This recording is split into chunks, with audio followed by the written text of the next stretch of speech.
Yo he notado en esta tarde, desde el principio de la primera canción, que ustedes estaban, digamos, cantando así canciones con una, digamos, una línea hebrea, ¿no? Una línea judía más bien, ¿no? Entonces yo quisiera brevemente darles una pequeña explicación que probablemente la conozcan. Discúlpeme si a lo mejor soy repetitivo, pero le pedí a las hermanitas allí al fondo si me podían proyectar aquí. Eso es, ok. Ahí, ¿alguien sabe leer hebreo? Ahí está con las vocales, así que está muy fácil de leerlo. Está con las vocales. Se lee de derecha a izquierda, eso ya de entrada. Ahí dice Israel, ese es el nombre de Israel. Ese es un nombre que Dios le dio a un hombre llamado Jacob, hermano gemelo de Esaú, ¿se acuerdan ustedes? ¿Por qué le cambió el nombre? Porque lo que el Señor quería hacer en la vida de este hombre no coincidía con lo que había sido hasta ese momento. La vida de Jacob había sido una lucha constante y permanente desde el vientre de su madre. Ya estaba peleando, agarrando por el calcañar a su hermano Jacob. Por eso el nombre Jacob, la primera letra es un gancho, porque enganchó por el calcañar a su hermano para que no lo olvidara nunca. Pero hay un momento en su vida en el que el Señor le cambia el nombre a este hombre. De Jacob le llama Israel. Y si os dais cuenta, el nombre Israel en hebreo tiene 1, 2, 3, 4. Olvídense de los puntitos, esos son vocales. La primera letra, la pequeñita, aquella es la Yod, la Shin, la Resh, la Aleph y la Lamed. Son 5 letras para formar el nombre Israel. Cada una de esas letras representa y significa algo. La primera letra, la Yod, habla de Yitzhak, Isaac y Jacob. Ahí están. La segunda letra, que es una Sin, nos habla de Sara. La tercera letra, que es una Resh, nos habla de Rebeca y de Rachel. La cuarta letra, que es la letra Aleph, nos habla de Abraham. Y la última letra, que es la Lamed o la L, nos habla de Lea. Luego, en esas 5 letras que forman el nombre Israel, tiene usted los 3 patriarcas y las matriarcas en ese nombre. Las 3 primeras letras, Yod, Shin, Resh, empezando por la derecha, significa Yashar, recto, recto, no te tuerzas. Y las 2 últimas, El, significa Dios. Hasta ahora tu vida ha sido una vida torcida, de fallos, de errores, de caídas y de levantadas. A partir de ahora quiero que camines recto delante de nuestro Dios. Entonces simplemente en este nombre podemos ver todo lo que el Señor quería hacer en la vida de Jacob, lo quería enderezar. Si alguien quiere enderezar su vida por sí mismo, no va a poder. La Biblia dice que hubo una mujer que estaba en una sinagoga, la pobrecita, encorvada, por más de 18 años, de ninguna manera se podía enderezar. Es como una metáfora de la vida. La gente se quiere enderezar, el hombre quiere empezar una vida nueva, el mundo quiere cambiar, pero no va a poder enderezarse por sí mismo hasta que se encontró con Cristo y le dijo: mujer, eres libre de tu enfermedad. Y lo que no pudo hacer la medicina ni la ciencia, el Señor lo pudo hacer en décimas de segundo, la enderezó. Jacob no podía haber cambiado jamás porque su naturaleza, su esencia, su personalidad, su forma de ser era una forma de ser completamente contraria a lo que Dios quería hacer en su vida. Pero cuando él tiene un encuentro con el Señor, Dios lo endereza. Dios le enseña un modelo nuevo de vida, porque el único que puede enderezar y transformar tu vida de adentro para afuera es el Rey de Reyes y el Señor de los Señores. A Él toda la gloria y la honra en esta noche. Bendito sea Dios. Gracias, hermanita. Para que la próxima vez cuando canten o mencionen el nombre de Israel sepan lo que significa y sepan todo lo que ese nombre contiene, aunque podríamos dar 750 explicaciones más simplemente de esas letras, pero no tenemos tiempo para hacer eso ahora. Yo le preguntaba al Señor: Señor, tantas iglesias en Miami, tantas iglesias en Estados Unidos, tantas iglesias en el mundo. Si tú tuvieras que hablarle a tu iglesia de Miami, ¿a cuál le mandarías el mensaje? ¿A esta? ¿A la que estuvimos esta mañana del pastor Pablo Lago? ¿A la que estuvimos ayer del pastor José Hernández, ¿no se llama? Rodríguez, la iglesia de Esmirna. Si el Señor tuviera que mandarle un mensaje a su pueblo, a su iglesia en Miami, como lo hizo en el Nuevo Testamento, ¿a qué iglesia le mandaría ese mensaje? ¿Ese mensaje caería bien en todas las iglesias o sería bien recibido en algunas y en otros no le prestarían la más mínima atención?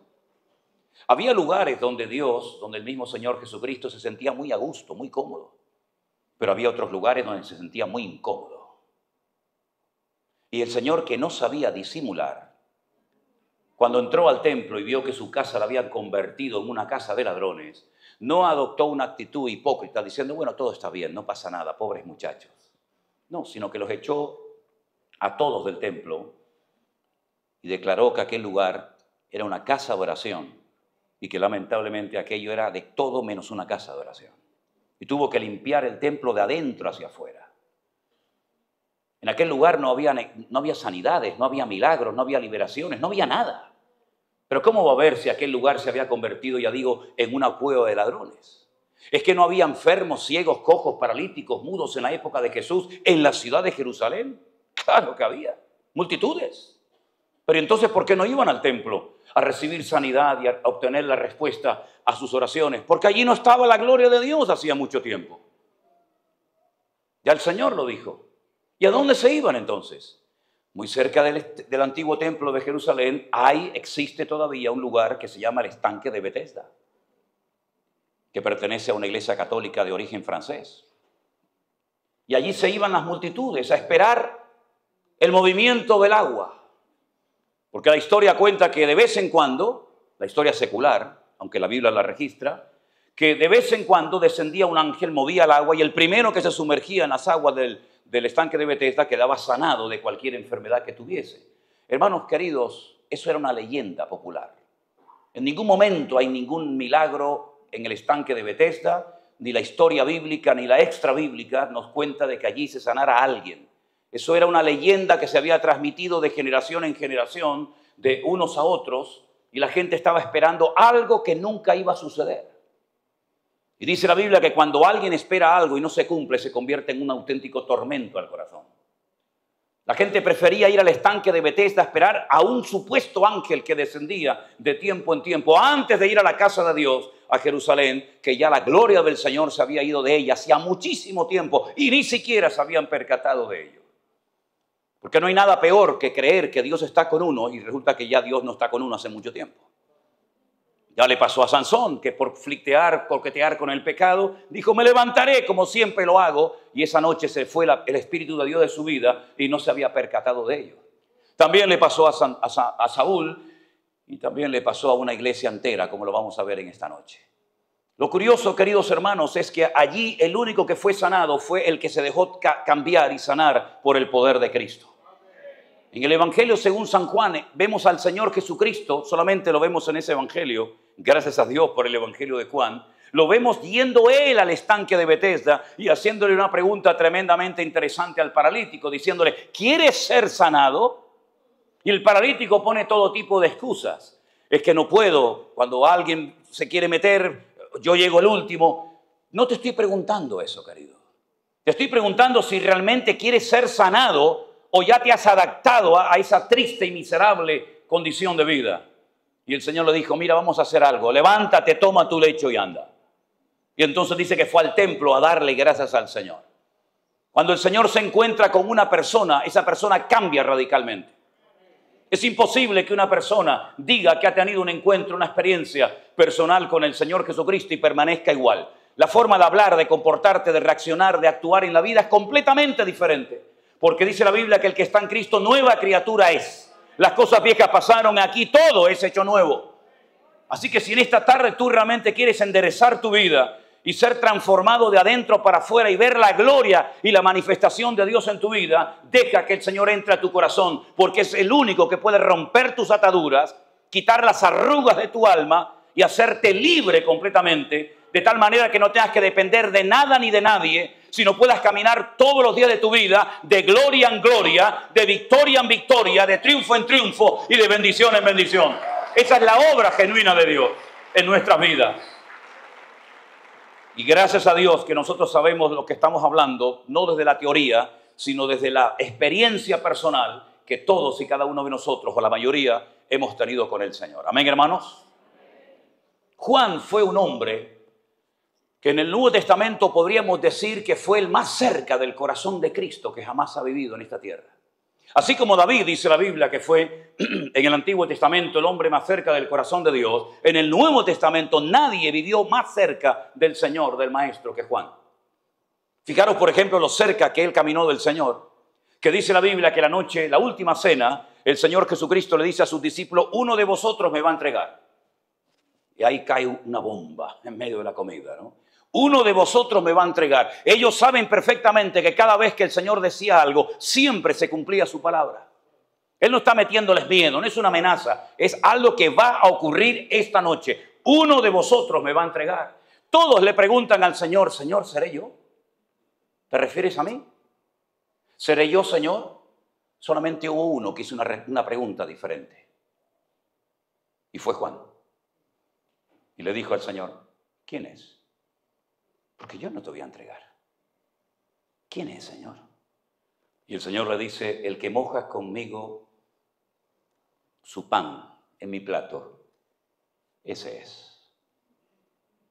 Recostado sobre el pecho de Jesús, oyendo el latido de su corazón, recibió la revelación del traidor.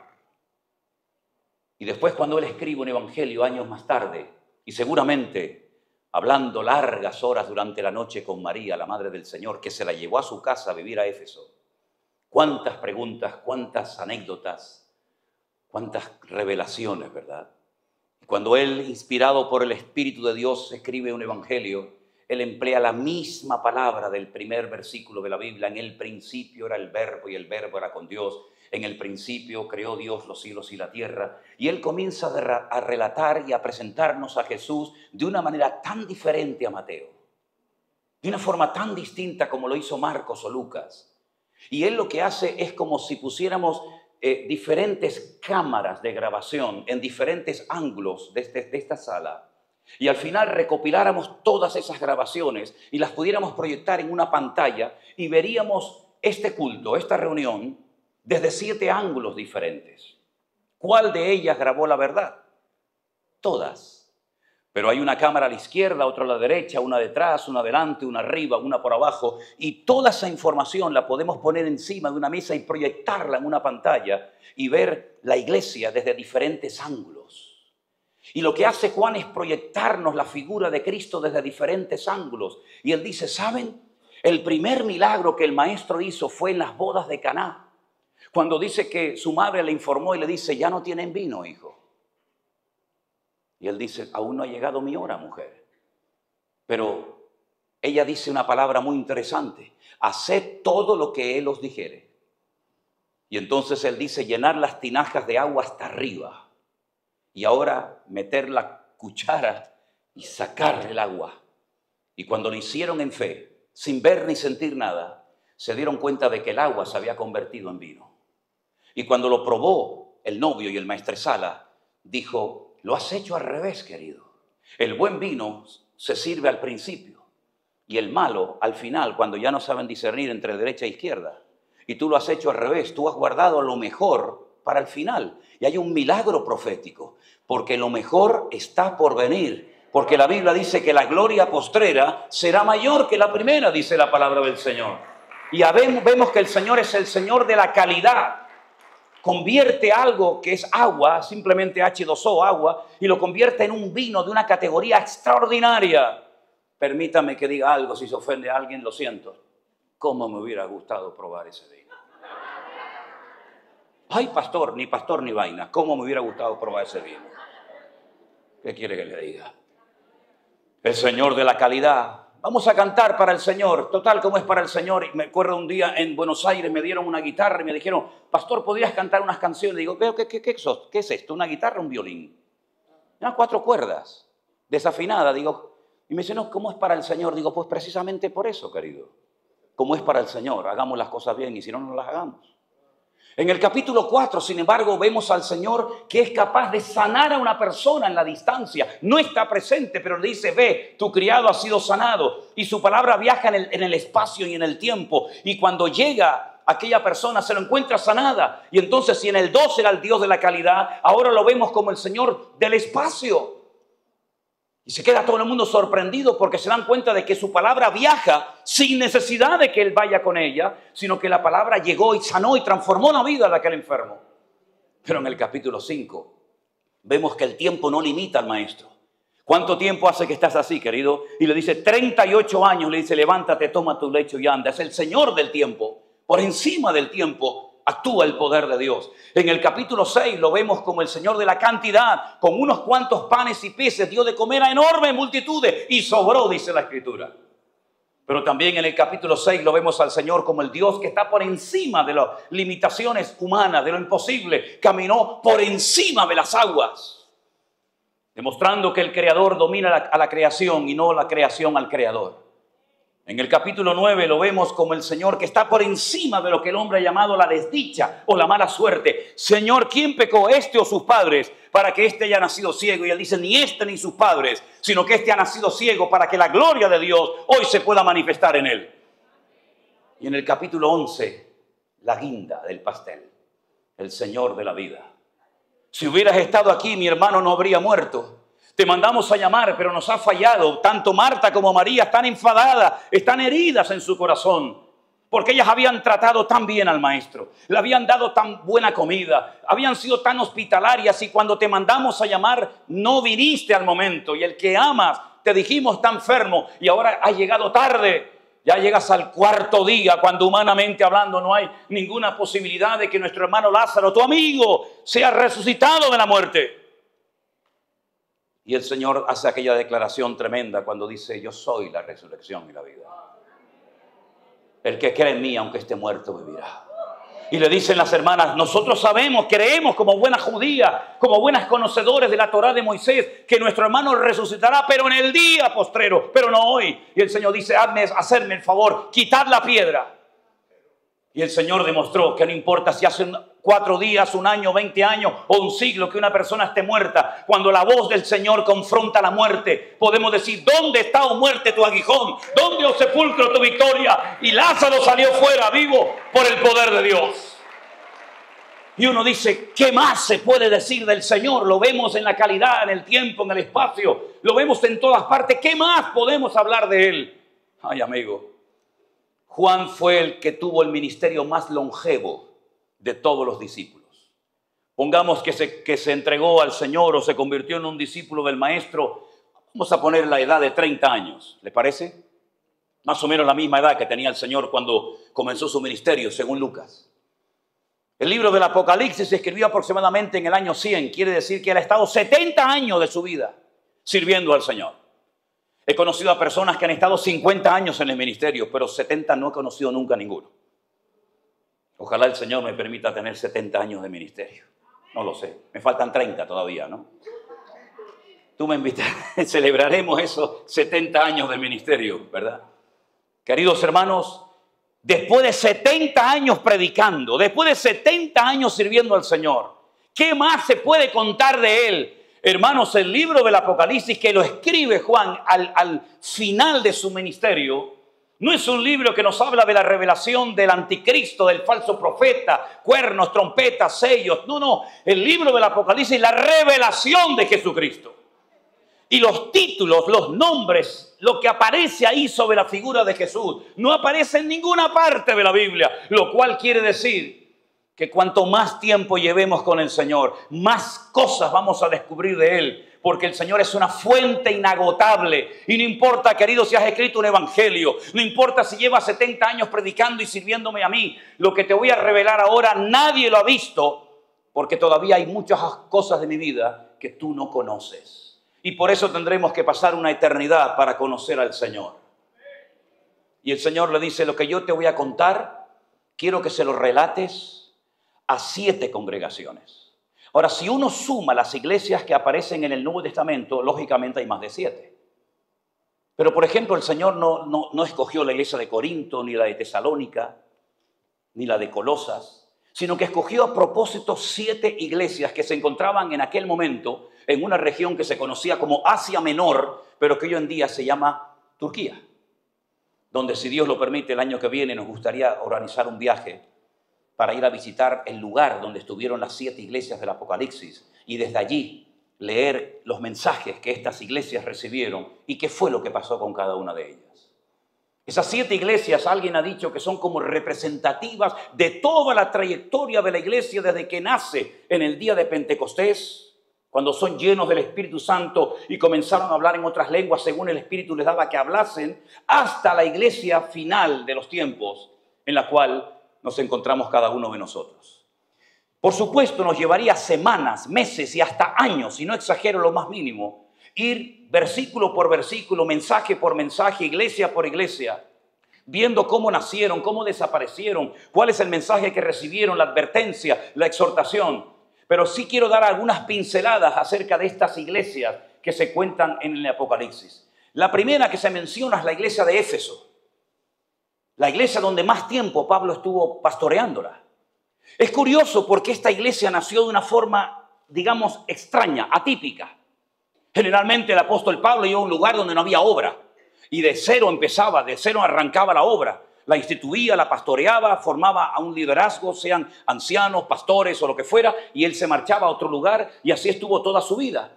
Pero en este lugar la iglesia empezó, ya digo, de una forma diferente. Porque dice la Biblia que cuando él llega a esta ciudad terrible, corrompida, de inmoralidad, de templos por todas partes paganos, él se encontró con un pequeño grupo de hermanos, 12 concretamente, que les hace una pregunta muy interesante. Dicho sea de paso, yo nunca le he hecho esta pregunta a nadie, pero Pablo no sé por qué se atrevió a hacerles a ellos esta pregunta. La pregunta fue la siguiente: ¿cuándo recibieron ustedes el Espíritu Santo? Y ellos le respondieron, ¿el qué? El Espíritu Santo. Ellos eran de procedencia judía. El judío al Espíritu Santo lo llama el Ruach HaKodesh. Y es la capacitación sobrenatural que Dios le daba a los profetas para transmitir el mensaje divino a las masas. Como ellos no son profetas, ellos no se consideran dignos de tener el Espíritu Santo en ellos. Por lo tanto, ellos ni siquiera se preocuparon nunca en saber qué hace, qué funciones, qué ministerios, qué nombres recibe el Espíritu Santo. Entonces ellos dicen, bueno, nosotros no sabemos nada de este tema. Y Pablo entonces les hace la segunda pregunta, aún más interesante que la primera. Entonces, ¿ustedes en qué fueron bautizados? A ver, díganme. Dice, nosotros fuimos bautizados por medio de Juan el Bautista. Ah, es decir, que ustedes son discípulos de Juan el Bautista, alguien que había muerto hacía ya 25 o 30 años de edad. Es decir, ustedes llevan 25 o casi ya 30 años de convertidos y se han quedado estancados en su crecimiento espiritual. No han avanzado, se han quedado ahí con esa experiencia de hace 25, 30 años. Pero vamos a empezar de cero, queridos hermanos. Y dice que los vuelve a bautizar por segunda vez en agua. Y con esos 12, que no estaban muy bien parados doctrinalmente hablando, arranca un mover de Dios tan espectacular que por poco tienen que cerrar el templo principal de la ciudad de Éfeso, que era el templo de la famosa diosa Diana o Artemisa o Afrodita, según quien la mencione. Y dice la Biblia que gente que había practicado la brujería, quemaban, ¿verdad?, todos los libros y toda la porquería que habían acumulado con el paso del tiempo. Y la palabra de Dios dice que fue tal el impacto del evangelio en la ciudad de Éfeso que lo que decidieron fue matar al pastor, acabar con su vida. Y dice que lo apedrearon y lo dieron por muerto y lo echaron fuera de la ciudad. Pero previamente lo habían intentado arrojándolo a la arena de un circo romano. Y por eso Pablo cuenta cuando él se despide de la iglesia, en Hechos capítulo 19, si no recuerdo mal, que él peleó contra fieras en Éfeso. Y cuando lo dan por muerto después de haberlo apedreado, dice que lo echan fuera de la ciudad y los hermanos lo rodean y de repente se levanta. Y probablemente hasta Pablo experimentó la resurrección. Y fue una iglesia tan poderosa que de ella salieron ministerios que fundaron las otras iglesias que se mencionan en el Apocalipsis. Era como una productora de iglesias, un semillero de iglesias y de obreros. De ahí salieron obreros como Priscila y Aquila, Timoteo, Tiquico, Apolos. Incluso el mismo apóstol Juan con María, la madre del Señor Jesucristo, eran miembros de la iglesia de Éfeso. Y ahí nació la iglesia de Esmirna, la de Pérgamo, la de Tiatira, la de Odisea, etcétera, etcétera. Y fue una iglesia poderosa. Pero el día de la despedida, el apóstol Pablo, después de haber estado 2 años invirtiendo su vida, su ministerio y su energía, él dice, yo sé que después de mi partida se levantarán de entre vosotros lobos rapaces que no perdonarán al rebaño.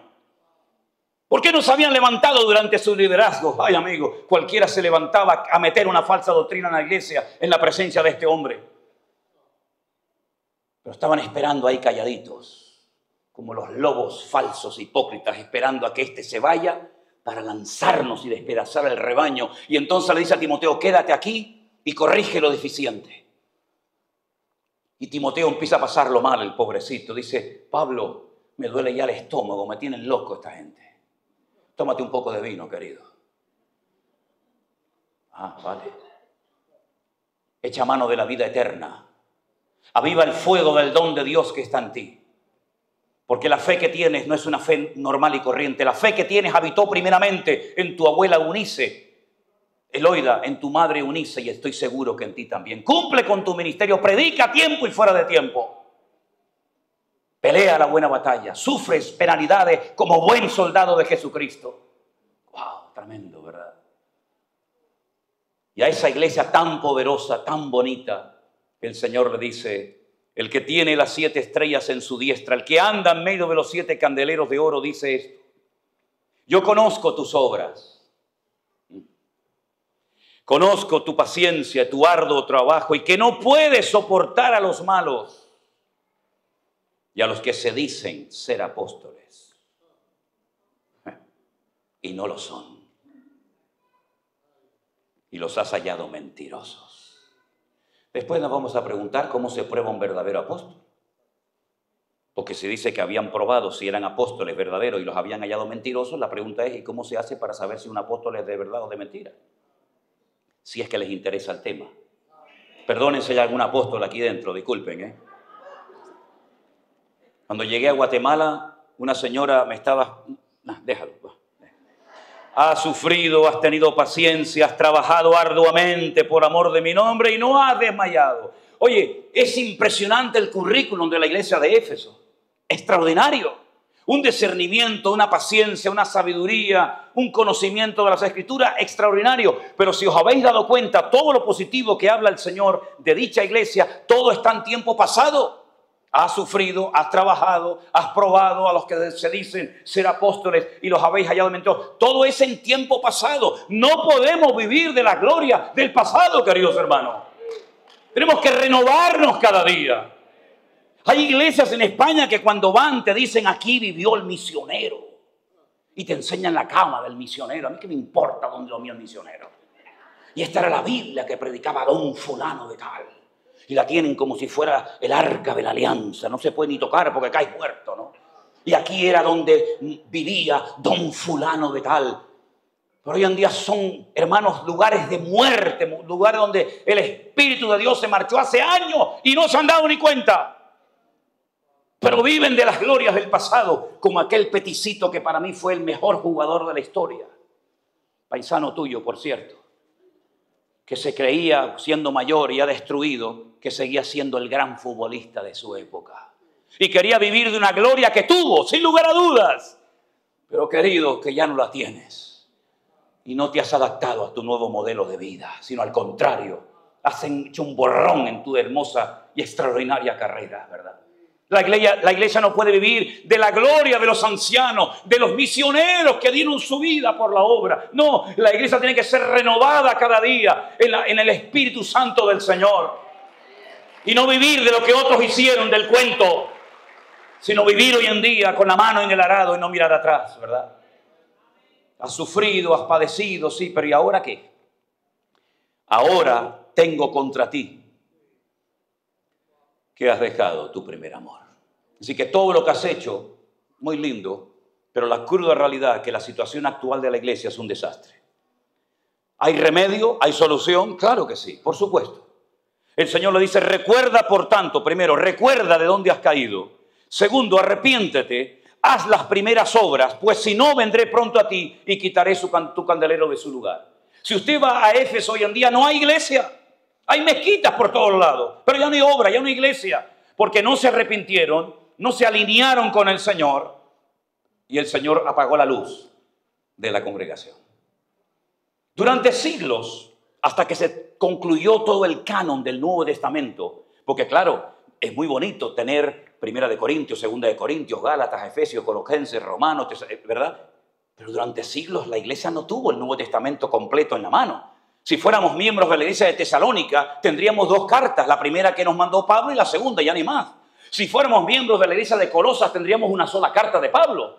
Si fuéramos miembros de la iglesia de Corinto, tendríamos primera y segunda de Corintios, pero no tenían todo el consejo de Dios. Se estaba formando el Nuevo Testamento. Y entonces, si no tenían toda la información de todas las epístolas de Pedro, de Pablo, de Santiago, etcétera, ¿cómo podían ellos comprobar si este personaje que nos ha venido a visitar a la iglesia es un verdadero apóstol, un verdadero portador de buenas nuevas del evangelio?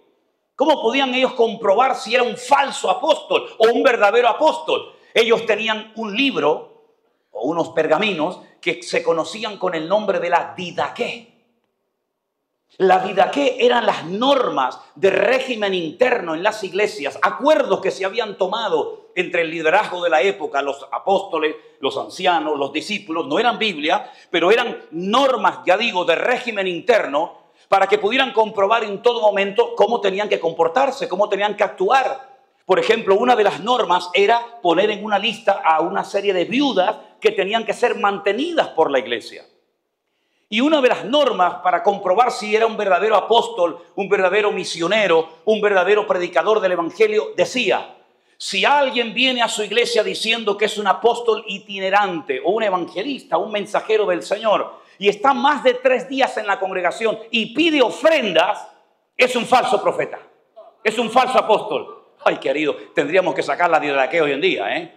Tendríamos que traer la Didaqué aquí a Miami, y a España y a Europa, porque hay cada uno que con el cuento de que son profetas, apóstoles, evangelistas, yo no sé qué rayo, le dejan unas deudas a la congregación y le meten unos cuentos a la congregación y se olvidan de que nosotros no estamos aquí para servirnos de ustedes, sino estamos aquí para servirles a ustedes en el nombre del Señor. Así que menos títulos y más ejemplo en la obra del Señor. Porque dice la Biblia que incluso en aquellos días ya había algunos que por ganancia deshonesta decían que eran siervos del Señor. ¿Eso qué significa? ¿Que termine ya? ¿No? Ah, ok, gracias. Miren, escuche, yo tengo un defecto. Mi mujer me lo recuerda constantemente. Para eso están las mujeres, ¿no? Si ven que me extiendo mucho, como yo no tengo papeles ni uso notas, no sé cuándo tengo que terminar. Entonces me tienen que hacer una señal clara. Me pueden hacer así, como en Israel, que dice, ya está bien, ¿no? En Argentina. Me pueden decir así, pero no me hagan así. Significa que me van a crucificar. Háganme algo claro, pero no me asusten. ¿Vio? Se apagó la luz de la iglesia. Se fue. Había una iglesia, por ejemplo, Tiatira. No vamos a ir una por una, pero quiero dar algunas pinceladas y vamos a ir preguntándonos, ¿qué nos diría hoy el Señor a nosotros como iglesia? Iglesia de Lin, esto dice el Señor. Sería interesante, ¿no? Escríbele al ángel de la iglesia en Tiatira, otra localidad, otra iglesia. El Hijo de Dios, el que tiene los ojos como llama de fuego y los pies como bronce bruñido, dice esto: yo conozco tus obras, tu amor, tu fe, tu servicio, tu paciencia, y que tus obras postreras son mayor que las primeras. Vamos bien, ¿eh? Gloria a Dios. Ya me gustaría a mí que el Señor dijera esto de nosotros, ¿no? Dice, pero, ay, el pero ese lo mancha todo, querido. Pero tengo unas pocas cosas contra ti. Toleras que esa mujer Jezabel, que se dice profetiza, le enseñe a mis siervos y los seduzca a fornicar y a comer cosas sacrificadas a los ídolos. ¿Y cómo se enseña a fornicar? Jueves que viene, no se pierdan el culto, vamos a enseñar a fornicar a la iglesia. ¿Cómo puede ser eso? Dice aquí que ella enseñaba a fornicar a la iglesia. ¿Y quién permitía esto? El ángel de la iglesia, el pastor, que no sé en qué frecuencia estaba, pero le estaba permitiendo a esta señora, que puede ser que se llamara efectivamente Jezabel, o sea un nombre que se le aplique, porque Jezabel después del diablo fue el bicho más malo que ha pisado el planeta Tierra, ¿verdad? Dice la Biblia que los perros cuando se la comieron la vomitaron. Fíjate lo malo que era aquello. Fíjate lo malo que era aquello. Pobre Acán. Resulta que esta mujer enseñaba en la iglesia porque se le había dado oportunidad para hacerlo, y enseñaba a comer cosas sacrificadas a los ídolos. Pero espera un momento. En el concilio de Jerusalén, cuando hubo un choque cultural entre judíos y gentiles, se hizo un acuerdo, se llegaron a unos acuerdos, primer concilio de Jerusalén. Y se dijo, miren hermanos, no tenemos que obligar a los gentiles recién convertidos a guardar la ley de Moisés. ¿Qué están diciendo? ni a circuncidarlos, ni mucho menos.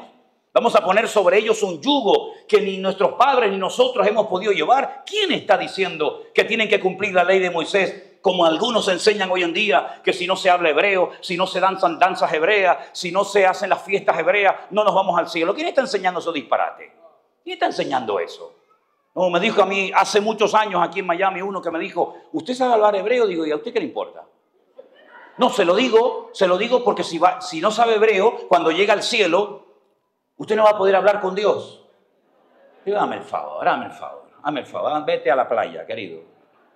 Pues en el cielo vamos a hablar todos español. ¿Qué estás diciendo? ¿Qué estás diciendo, muchacho?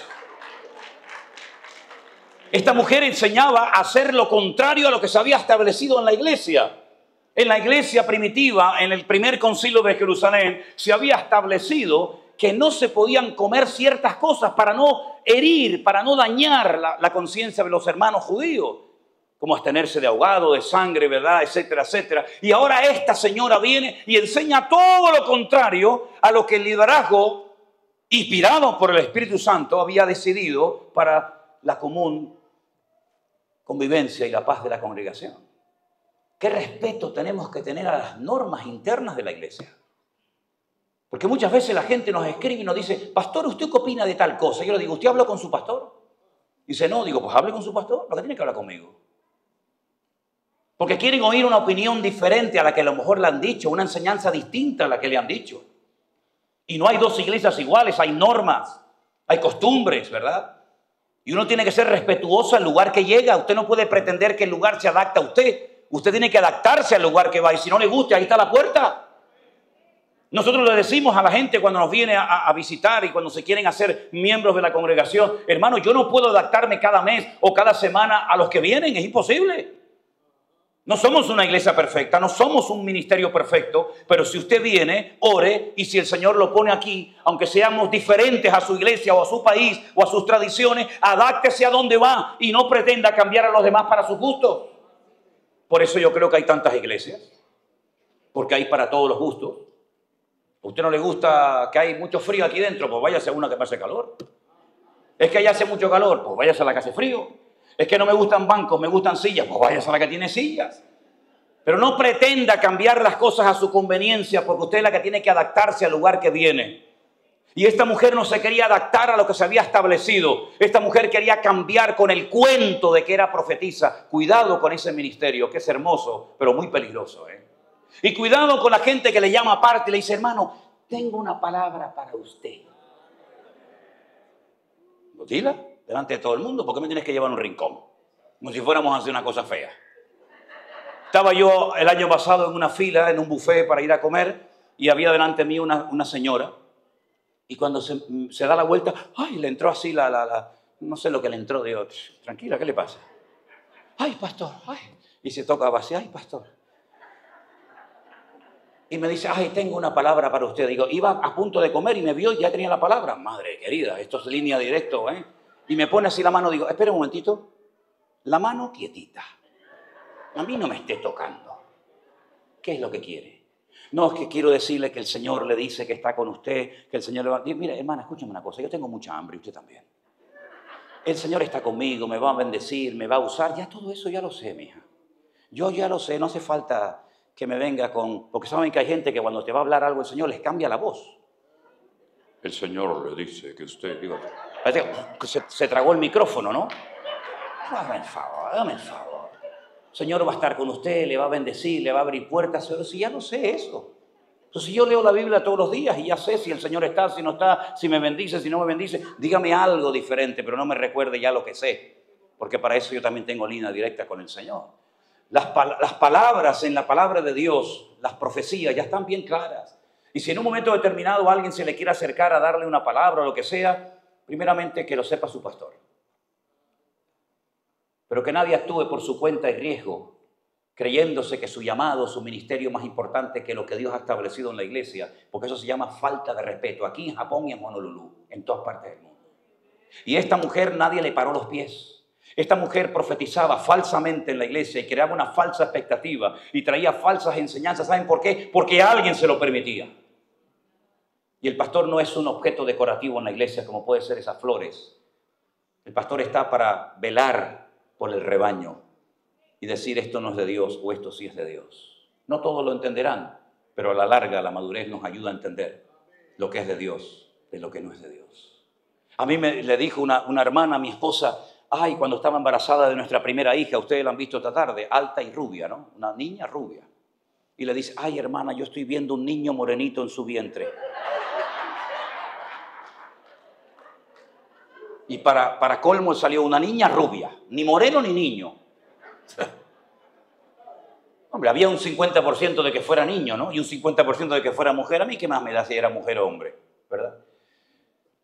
Pero hay una iglesia que aún es peor que lo que estamos viendo, ¿eh? Siempre hay algo peor que lo que hemos visto, ¿eh? Como también hay algo mejor. Y es la última iglesia, que se me parte el alma cuando tengo que hablar de ella. La iglesia de la Odisea. Escríbele al ángel de la iglesia en la Odisea y dile lo siguiente. He aquí el amén, el testigo fiel y verdadero, el principio de la creación de Dios, dice esto. Qué tremenda presentación, ¿eh?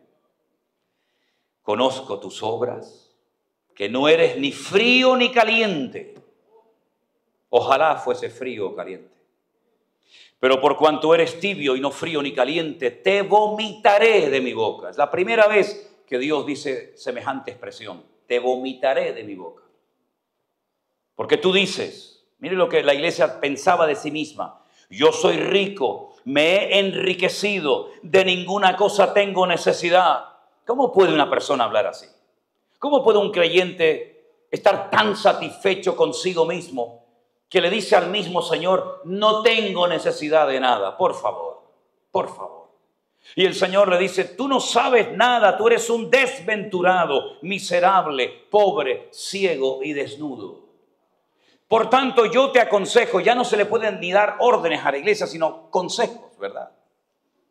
Te aconsejo que compres oro refinado en fuego, es un tipo de fe, para que seas rico, vestiduras blancas para vestirte, dignidad, santidad, y que unjas tus ojos con colirio para que puedas ver. Habían perdido la visión espiritual, se habían enredado de tal manera en el sistema faraónico del mundo que ya no tenían visión espiritual, eran ciegos como aquel que dijo, ay, nos van a matar, Señor, abre los ojos para que vea, ¿verdad?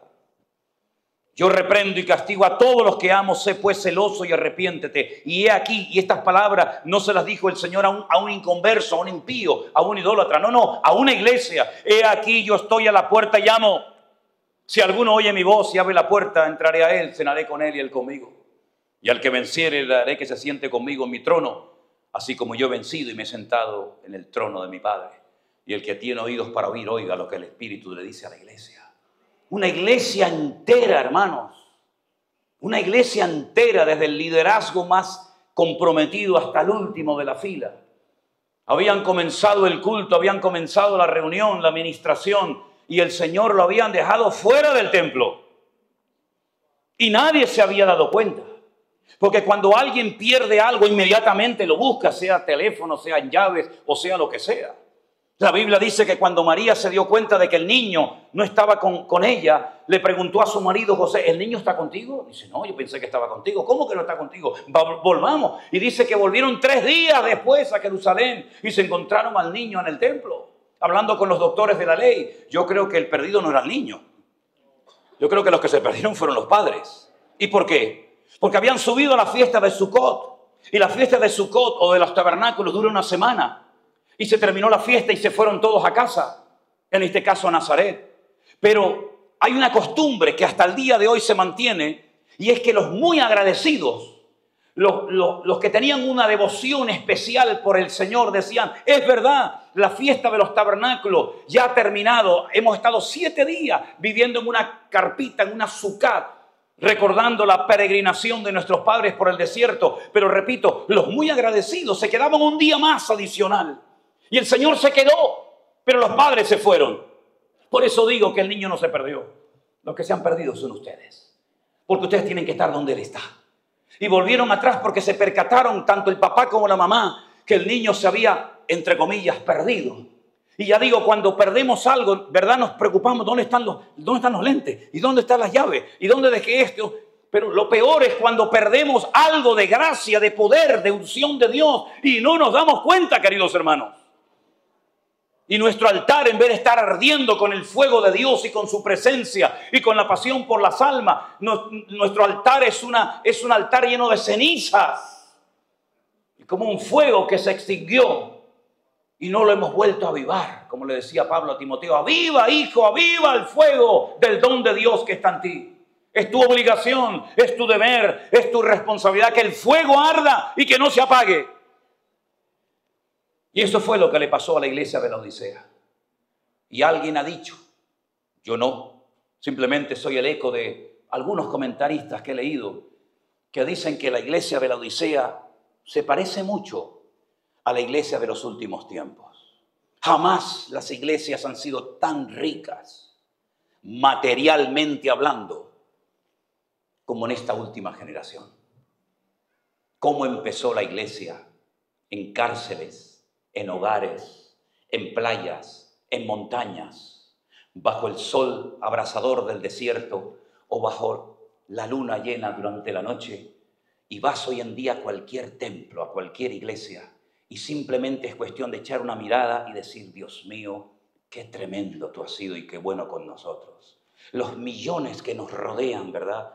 Instrumentos de música de primer nivel, púlpitos, micrófonos, salones de bodas o de reuniones o de lo que quieran, batisterios con agua caliente, como en Houston me dijeron, tienes que bautizar, hacía un frío que pelaba, los pingüinos salían corriendo del frío que hacía allí, y digo, me tengo que meter ahí, no se preocupe, pastor, el agua está caliente. Digo, pero ¿cómo va a estar caliente? Estamos aquí abajo. Y me metí allí y decía, me dieron ganas de decir, yo me quedo aquí, váyanse todos, yo me quedo aquí un rato. Aquello es una maravilla, un jacuzzi realmente, ¿no? Hoy en día los evangélicos tenemos aviones que viajan por el mundo entero llevando medicinas y misioneros. Tenemos barcos. A Canarias va un barco que se llama, si no recuerdo mal, el Anastasis, que es un barco hospital. El hospital, digamos, flotante más grande del mundo. Hace un montón de operaciones al año. Viajan a África, repostan en Canarias. Tenemos avionetas, tenemos emisoras de radio, tenemos satélites, tenemos televisión. Tenemos. Nos hemos enriquecido. La vida de cualquier servo de Dios hoy en día dista muchísimo de la vida de aquellos pioneros del Evangelio hace años.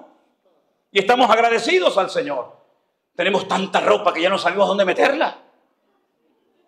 Le dije a mis hijas y a Elena este año en Navidad, digo, no me regalen nada, por amor de Dios, que ya no tengo más que 2 pies. No me regalen más corbata, ni más traje, ni más pantalones. No me regalen nada, ya no sé dónde meter todas las cosas. Cada vez que hacemos un viaje, ¿verdad, Elena? Venimos con 2 maletas, nos vamos con 20 maletas. Que si el reloj, que si el anillo, que si es... Por favor, no nos den más. Que después nos sale un dineral pagar todo eso para llevarlo a casa. ¿Sabe?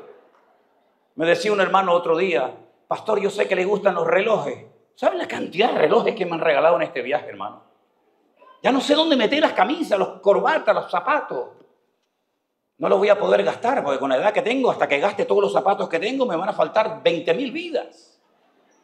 Espiritualmente hablando, ¿cuántas Biblias tenemos en casa? Me regalaron el otro día una Biblia hermosa, una letra preciosa, y ponía abajo, Pastor Manuel Sierra.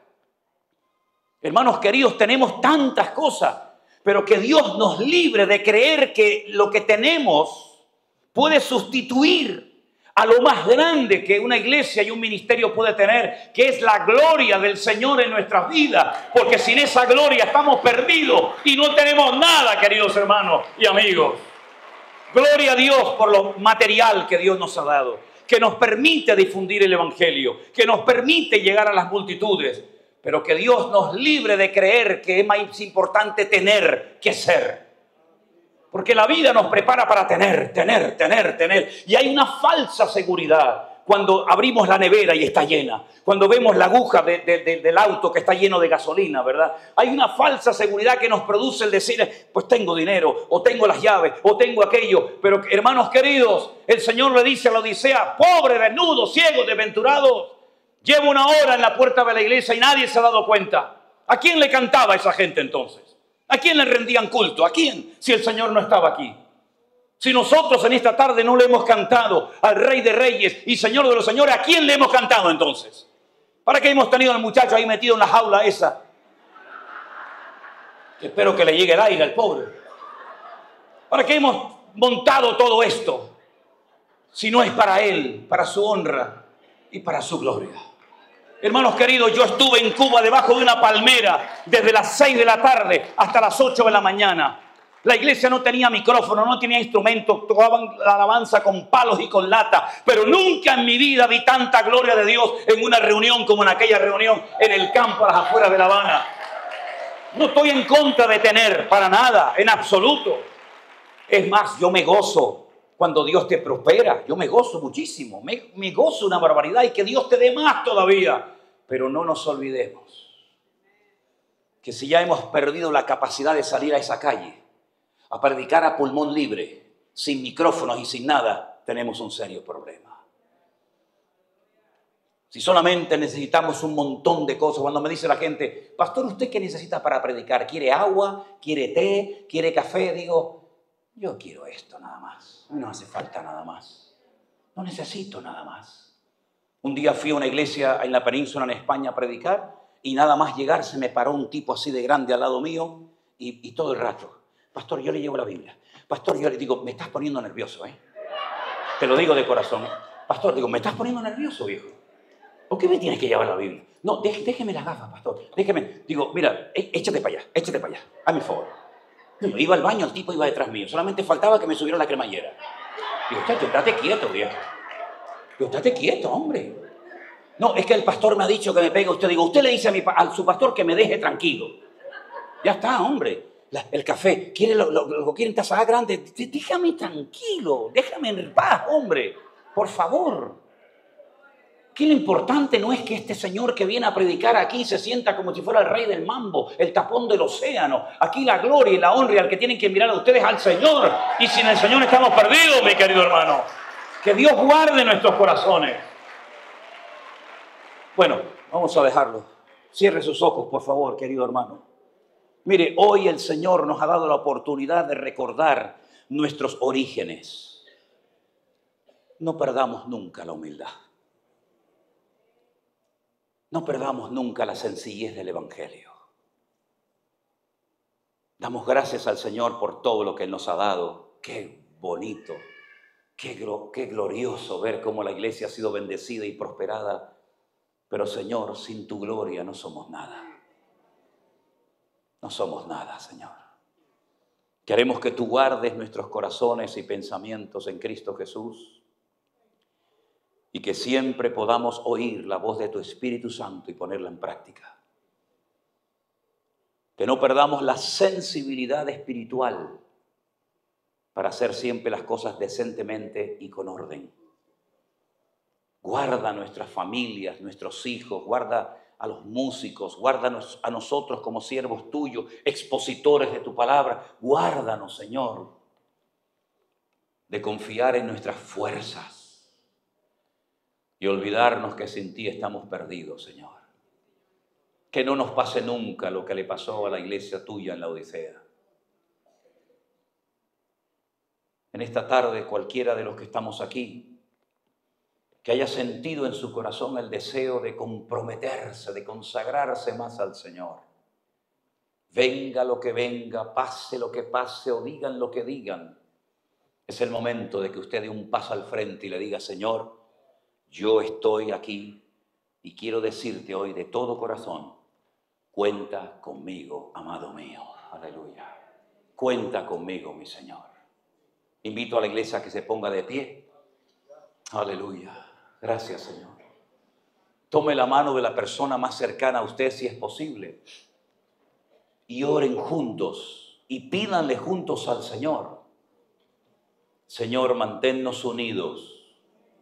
A pesar de las adversidades, a pesar de las luchas y pruebas de la vida, que nunca nada ni nadie robe la paz y la armonía de nuestros corazones y de nuestra congregación hermosa.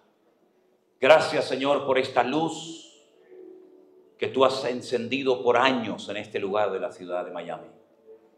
Te ruego, Señor Jesús, que nos ayudes a mantenernos firmes. ¿Conoces la canción Renuévame, Señor Jesús? Renuévame, Señor Jesús, en tono de re. Ok, dale. Bendito sea tu nombre. Gracias, Señor. Gracias, Señor, por tu presencia hermosa. Aleluya.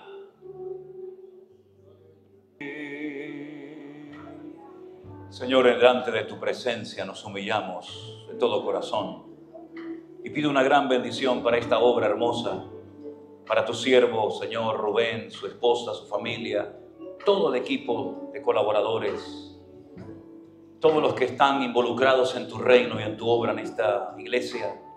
Pido que los bendigas, que los uses en esta hora de la historia de una forma tan tremenda que la luz de esta congregación se proyecte a toda la ciudad y que multitudes y miles de almas puedan encontrar alivio para sus almas y puedan ser libres y rotas sus cadenas espirituales en este lugar, Padre Santo. Aviva tu obra, oh Dios mío, en medio de los tiempos, y que nunca la luz que tú encendiste un día en este lugar se apague por nada ni por nadie. Que tú siempre puedas entrar y moverte como tú quieras y cuantas veces quieras en esta iglesia. Que nunca, Señor, olvidemos que sin ti nada podemos hacer en la vida. Gracias por este tiempo hermoso que nos has permitido tener juntos. Nos vamos con el corazón agradecidos y te daremos a ti, por supuesto, toda la gloria y la honra en el nombre bendito de Jesús. Amén y amén. Fuertes aplausos a nuestro Dios. A ti la gloria, Señor. A ti la gloria y el honor. Saluda a su hermano. Dígale, hermano, Dios le bendiga. La paz del Señor sea con cada uno de ustedes. Bendiciones, queridos hermanos.